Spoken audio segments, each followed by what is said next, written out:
श्री शिवाय नमस्तोभ्यम मित्रों। हर हर महादेव। आज की कथा में परम पूज्य पंडित प्रदीप मिश्रा जी ने कुछ ऐसे अचूक उपाय बताए हैं जिनको करके हम अपने जीवन की सभी समस्याओं का समाधान कर सकते हैं।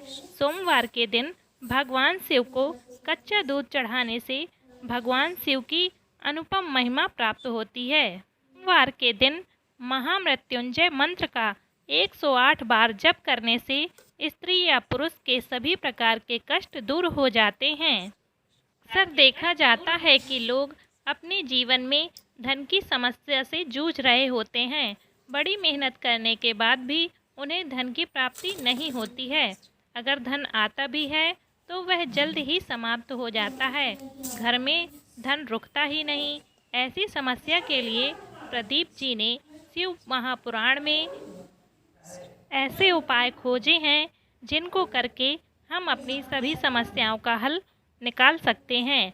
जिनको करने के लिए आपको सोमवार के दिन सुबह स्वच्छ होकर स्नान आदि करके अपने पास के शिव मंदिर में जाकर पवित्र मन से एक बड़ी बेलपत्र पर लाल चंदन लगाकर शिवलिंग पर लगाना होगा। इसके बाद शिव जी से अपने धन से जुड़ी सभी समस्याओं के विषय में प्रार्थना करनी होगी। शिव जी आपकी मनोकामना अवश्य पूर्ण करेंगे। धन की प्राप्ति के लिए पंडित प्रदीप मिश्रा जी ने एक और भी उपाय बताया है। गणेश चतुर्थी के दिन गणेश जी के मंदिर में दीप दान करते हैं तो आपके घर में धन की कभी कमी नहीं होती है। यह तो सभी को पता है कि गणेश जी माता पार्वती और शिव जी के पुत्र हैं। गणेश जी की दो पत्नियां हैं जिनका नाम रिद्धि और सिद्धि है, जिसका अर्थ होता है सुख और संपन्नता। गणेश जी का नाम विघ्नहर्ता भी है। इसके अलावा आप मंगलवार के दिन शिवलिंग को पके हुए चावल से ढककर उस पर 7 बेलपत्र चढ़ा दें। इससे आपके घर में लक्ष्मी जी का वास बना रहेगा। कभी आपके घर में धन की कमी नहीं होगी। तो चलिए अब बढ़ते हैं दूसरे उपाय की ओर। अगर आपके व्यापार में किसी प्रकार की रुकावट आ रही है या किसी प्रकार का कार्य है जो आपको नहीं मिल पा रहा है, तो आपको बस इतना करना है कि आपको सरसों के 108 फूल लेकर महादेव के शिवलिंग पर चढ़ाना है। ऐसा करने से महादेव आपके व्यापार में वृद्धि देंगे। आपका व्यापार फलने फूलने लगेगा और आपके रुके हुए कार्य बनने लगेंगे। अब आप सोच रहे होंगे कि सर्दी के मौसम में ही केवल सरसों के फूल मिलते हैं, गर्मी में कैसे मिलेंगे? तो यह उपाय आप सर्दियों में कर सकते हैं। अलावा और भी ऐसे बहुत से उपाय हैं जो व्यापार वृद्धि के लिए किए जाते हैं। एक बार आप अवश्य करके देखें। आपके ऊपर किसी प्रकार का कर्ज है तो आप वटकेश्वर महादेव का स्मरण करें और थोड़े दिन तक वट वृक्ष के नीचे 1 लोटा जल डालते रहें। आपके कर्ज से जुड़ी सभी परेशानियां दूर होने लगेंगी। परम पूज्य पंडित प्रदीप मिश्रा जी ने यह भी बताया कि मंगलवार के दिन कभी भी कर्ज नहीं लेना चाहिए। बुधवार के दिन किसी को भी कर्ज नहीं दें। ऐसा करने से आपका पैसा डूब सकता है।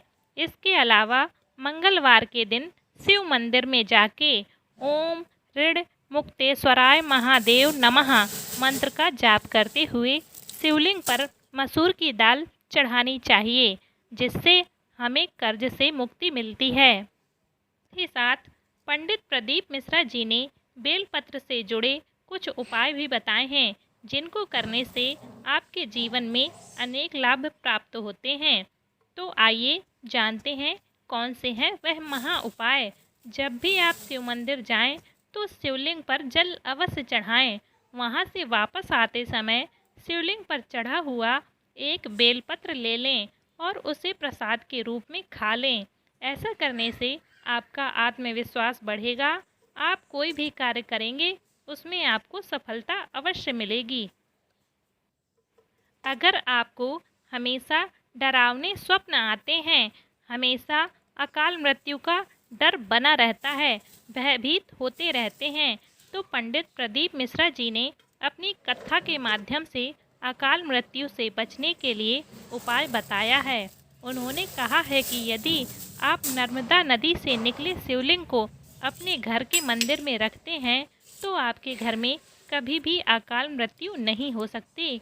नर्मदा नदी मध्य प्रदेश में है। यदि आप ओमकारेश्वर ज्योतिर्लिंग के दर्शन के लिए जाते हैं तो आप वहां से नर्मदा नदी के जल से निकला शिवलिंग अपने घर पर ला सकते हैं। और पंडित जी ने यह भी बताया कि नर्मदा नदी से निकलने वाले शिवलिंग की प्राण प्रतिष्ठा करने की आवश्यकता नहीं होती है। चाहे उस शिवलिंग पर जल चढ़ाओ या न चढ़ाओ, चाहे उस पर बेलपत्र चढ़ाओ या न चढ़ाओ, केवल उसे अपने घर ले आओ और अपने घर के मंदिर में स्थापित कर दो। इससे आपके घर में किसी की अकाल मृत्यु नहीं हो सकती है। क्या आपके घर में भी छोटे बच्चे हैं? आपने अक्सर देखा होगा नवजात शिशु या बचपन में छोटे बच्चे अक्सर सोते समय अचानक से डर जाते हैं।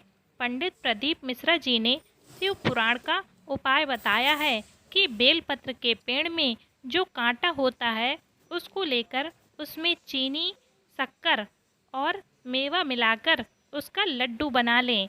फिर उस लड्डू को बच्चे के ऊपर 12 बार उतारकर किसी कुएं में डाल दें। इस उपाय के करने से बच्चे के डरने की समस्या का निवारण हो जाएगा। यदि आपका बच्चा रोता रहता है जिसका कारण आप समझ नहीं पाते हैं तो आप इस उपाय को कर सकते हैं। अगर आपका बच्चा ठीक से भोजन नहीं करता है तो भी आप इस उपाय को कर सकते हैं। शिव जी की कृपा से आपका बच्चा जल्द ही ठीक हो जाएगा। यदि आपका बच्चा बहुत ज़्यादा शरारती है और आपके समझाने पर भी उसे समझ में नहीं आता तो आप प्रदीप जी द्वारा बताए गए इस उपाय को अवश्य कर सकते हैं। आपको सोमवार के दिन बाजरे की 2 रोटी बनानी है।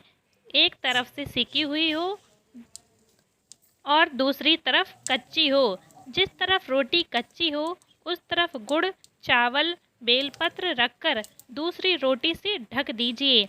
इसके बाद इस रोटी को नहाने से पहले अपने बच्चे के द्वारा किसी बैल को खिलवा दें। उपाय को करने से आपका बच्चा सुधरने लगेगा।